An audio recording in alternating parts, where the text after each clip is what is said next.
About Caitlin Clark making the AP all-time college women's basketball player list. She was on there with the greats like Candace Parker, Cheryl Miller, and a host of others. Well, we all know who's been following Caitlin Clark, at least I know, and I know a lot of people back. The internet went into chaos yesterday after Rebecca Lobo helped announce the AP's all-time women's college basketball team. And guess who landed on the first team? Caitlin Clark.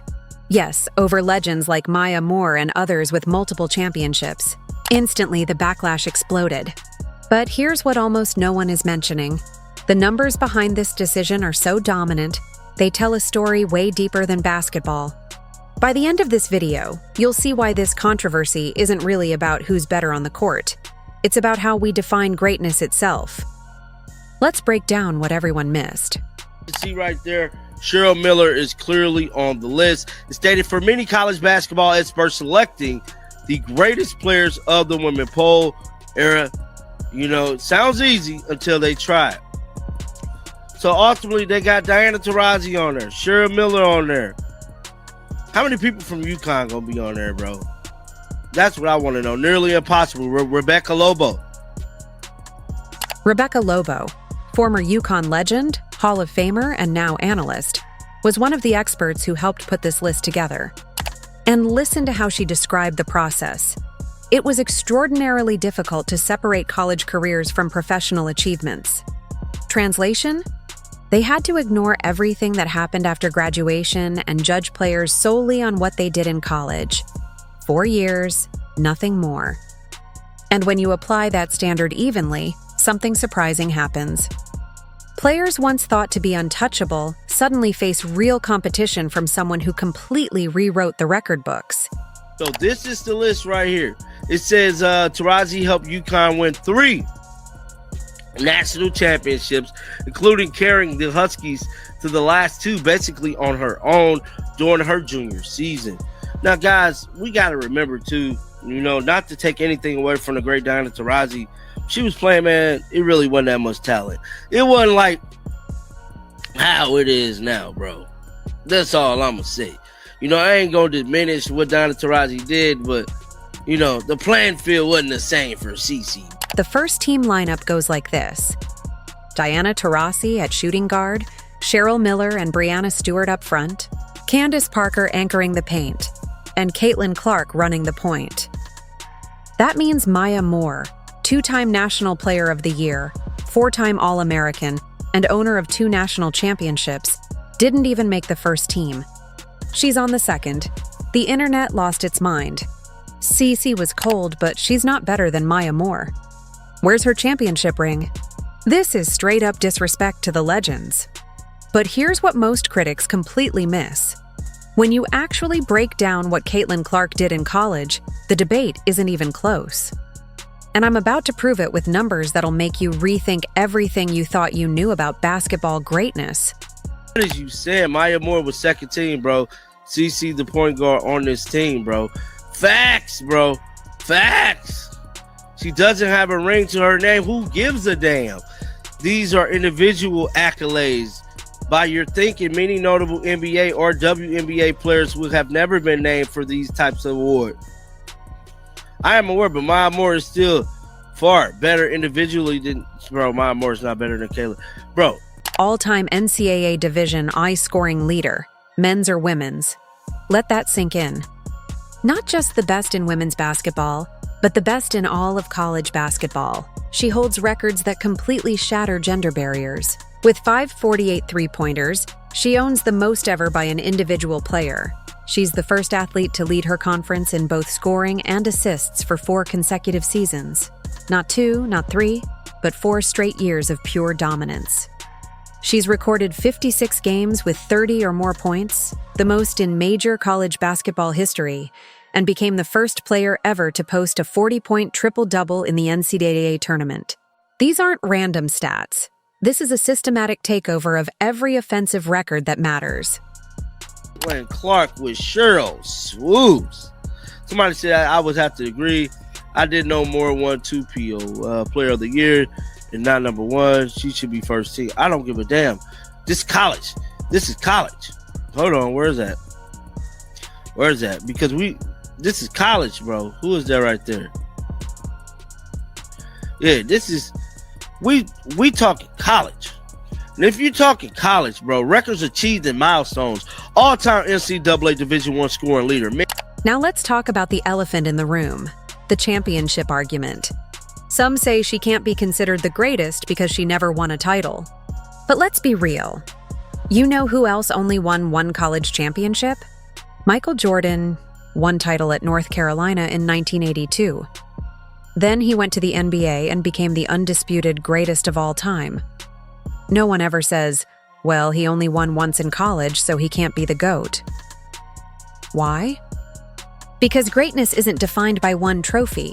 It's defined by dominance, consistency, and changing the game itself. And here's the uncomfortable truth. Caitlin Clark's statistical dominance over her peers actually surpasses what Jordan did to his college competition. Dog. One player in NCAA history to lead her conference in both scoring and assists in 4 consecutive seasons. All-time leader in 30 plus point performances in major college markets, 56 such games. First player to record 40-point triple-double in NCAA tournament. Now, as I'm reading this, it sounds a lot like when her number. Look at the context of her achievements. She played in the modern era against elite competition.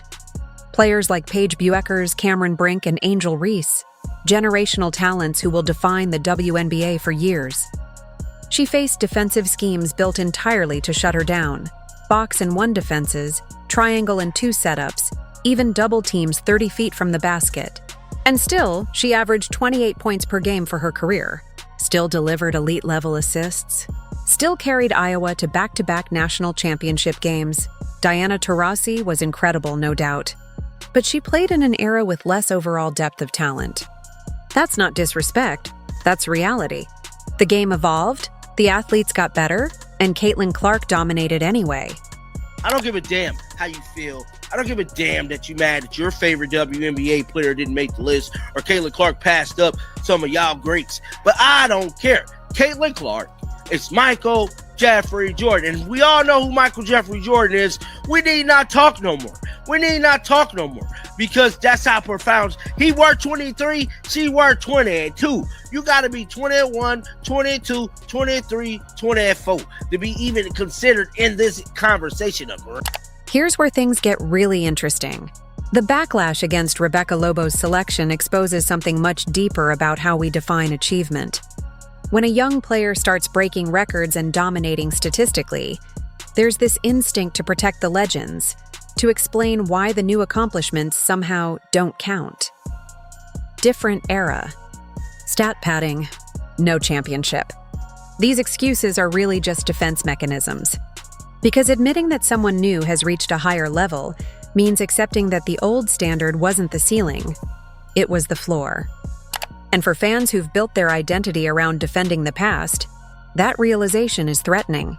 It forces them to question everything they thought they knew about greatness. Super team. That's why you gotta love 2K. Now, that was the article there that had came out. Going back to J-Mac, you know what I'm saying?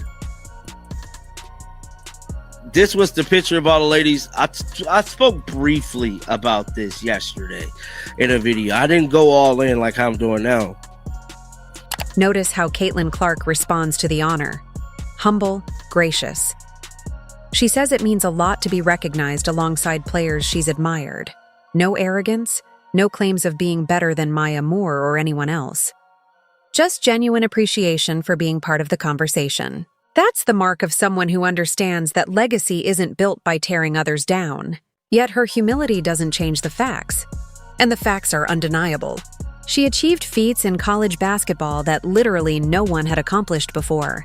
The real question isn't whether she deserves first-team honors. It's whether we're mature enough to recognize it without feeling like we're betraying the players we grew up watching. Accomplishment and what an honor, Taurasi said, to think about the history. So boom, her play court, Man named AP, here we go, CC, one of the most honors in college sports, Caitlin Clark. It means a lot to be named to this all-time list alongside players I looked up to. Let's focus on what Diana Taurasi actually said. What an achievement, and what an honor, to reflect on the history of the game. She gets it. Taurasi knows that sharing an all-time list with Caitlin Clark doesn't overshadow her legacy. It elevates the entire sport. When the current generation pushes boundaries, it makes every accomplishment shine even brighter.